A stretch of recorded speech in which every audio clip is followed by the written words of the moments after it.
लक्ष्मीपूजनाच्या दिवशी नवी मुंबईतून एक दुःखद बातमी समोर आली आहे। वाशीतील एका बहुमजली इमारतीमध्ये भीषण आग लागून अनेकांचा दुर्दैवी अंत झालाय।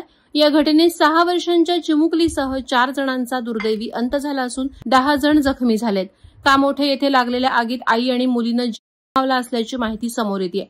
मिळालेल्या माहितीनुसार वाशी सेक्टर 14 मधील रहेजा रेसिडेन्सी हाऊसिंग सोसायटीमध्ये पहाटे 1 वाजण्याच्या सुमारास ही दुर्दैवी घटना घडली। दिवाळी साजरी करून इमारतीतील सर्व रहिवासी झोपायला गेले होते, तेव्हाच इमारतीच्या 10व्या मजल्यावर आग लागली आणि बघता बघता ती 11व्या आणि 12व्या मजल्यापर्यंत पसरली। आगीच्या ज्वाळा आणि धुराने संपूर्ण इमारत वेढली गेली। त्यामध्ये एकाच कुटुंबातील 3घांचा दुर्दैवी अंत झाला, तसंच एका 80 वर्षांच्या महिलेनंही गमावलाय। 6 वर्षीय वेदिका नायर, तिचे आई वडील यांचा दुर्दैवी अंत झालाय। ते 12व्या मजल्यावर राहत होते। आग लागल्यावर धुरामुळे त्यांना बाहेर पडता आलं नाही आणि काळानं त्यांच्यावर घाला घातला, तर 10व्या मजल्यावरील एका 80 वर्षाच्या महिलेचाही या दुर्दैवी घटनेत अंत झाला आहे। आगीचं वृत्त मिळताच अग्निशमन दलाच्या 10 गाड्या घटनास्थळी दाखल झाल्या आणि त्यांनी तातडीनं आग विझवण्याचे प्रयत्न सुरू केले। बचाव आणि मदत कार्यादरम्यान अनेक लोकांना सुरक्षितपणे बाहेर काढण्यात आलं, तर काहींना धुरामुळे श्वास घेण्यास त्रास होत होता आणि त्यांना जवळच्या रुग्णालयात दाखल करण्यात आलं। मात्र आग लागल्याचे समजताच बिल्डिंगमध्ये प्रचंड गोंधळ उडाला होता। अनेक लोक बाल्कनीमध्ये अडकले होते। अग्निशमन दलाच्या जवानांनी शिड्या आणि हायड्रॉलिक लिफ्टच्या मदतीने त्यांना बाहेर काढलं।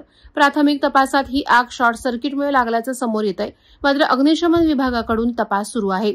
नवी मुंबईत आगीची आणखी एक दुर्घटना घडली असून कामोठे येथील आगीत आई मुलीने जीव गमावलाय। कामोठे सेक्टर 36 मधील आंबे श्रद्धा सहकारी गृहनिर्माण सोसायटीमध्ये रात्री अचानक आग लागली। 2ऱ्या मजल्यावरील एका फ्लॅटमध्ये लागलेल्या या आगीत 2 जणांचा अंत झाला असून मृतांमध्ये आई आणि मुलगी यांचा समावेश आहे। आग लागल्याची माहिती मिळताच अग्निशमन दलाच्या गाड्या घटनास्थळी दाखल झाल्या आणि आग विझवण्याचे प्रयत्न सुरू केले। सोसायटीतील सर्व रहिवाशांना तात्काळ सुरक्षितपणे बाहेर काढण्यात आलं। प्राथमिक माहितीनुसार आग लागली तेव्हा घरात 5 जण उपस्थित होते। यापैकी 3 वेळेवर बाहेर पडल्याने त्यांचे प्राण वाचले, परंतु आई आणि मुलगी घरातच अडकल्या, ज्यामुळे त्यांचा दुर्दैवी अंत झाला। आग लागण्याचं नेमकं कारण अद्याप स्पष्ट झालेलं नाही, मात्र प्राथमिक अंदाजानुसार शॉर्ट सर्किटमुळे आग लागल्याची शक्यता वर्तवली जाते। पोलीस आणि अग्निशमन विभाग या घटनेचा पुढील तपास करत आहे। या घटनेमुळे कामोठे परिसरात हळहळ व्यक्त केली जाते।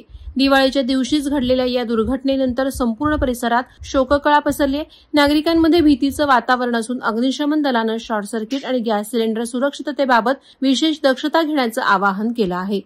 वादळवारा लाईव्हसाठी संजय कदम, पनवेल। नवी मुंबई व रायगड जिल्ह्यातील ताज्या बातम्या आणि घडामोडींसाठी सबस्क्राईब करा वादळवारा लाईव्ह चॅनल आणि दाबा बेल आयकॉन।